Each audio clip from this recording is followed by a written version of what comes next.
All right, so this one's got to be quick because we're heading out the door, but okay.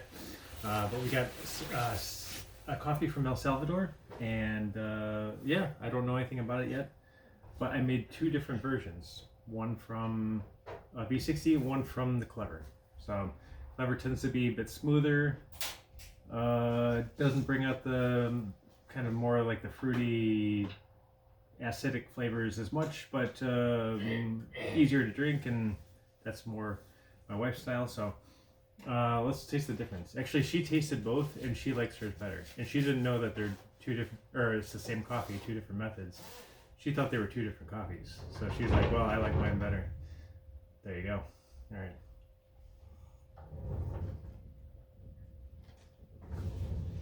Okay, so it's more kind of, it's got that natural process sort of flavor a bit, to an extent, kind of on the fruit side.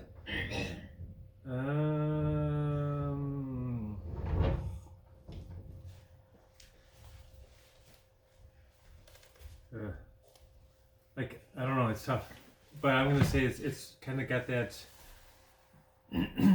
the cherry that's around the around the seed. That's the coffee bean.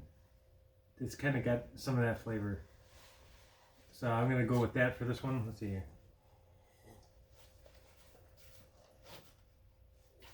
Yeah, this is smoother.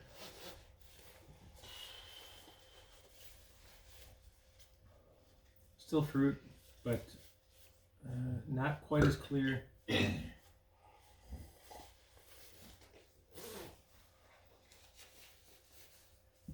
But I'm still gonna go with something of the brighter fruit variety, like more on the end of like let's say an orange or a cherry, like that. It's gonna be somewhere in there, I think. One more. Okay, I'll stick with that.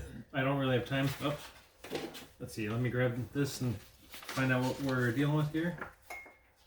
What did I say? El Salvador. Okay, so December 14th, from the Santa Ana region, 1,700 meters, so fairly high.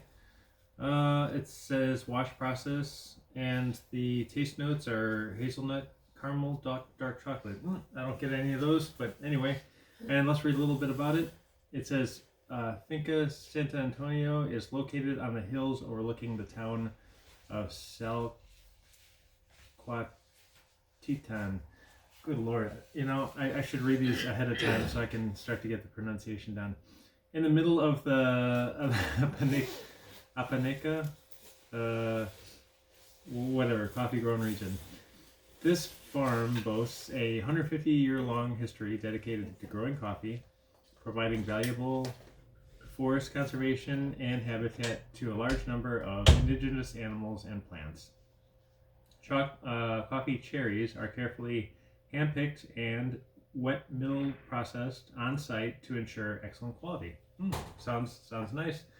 Had I looked at this before, I don't know.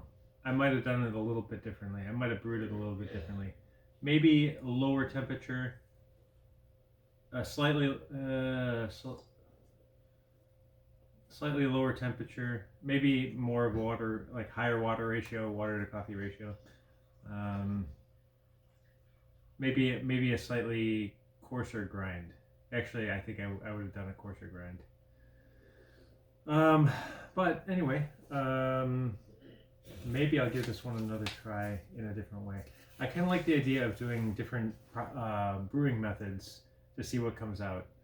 They were still similar, but this is just a little bit on the smoother side. But I might do more of like the espresso versus the Americano versus the V60 in the future. I like how the last one turned out. Black tea with lemon as opposed to like straight up lemon right in the mouth. So what do we got for tomorrow? Uganda. Cool. All right. See you then.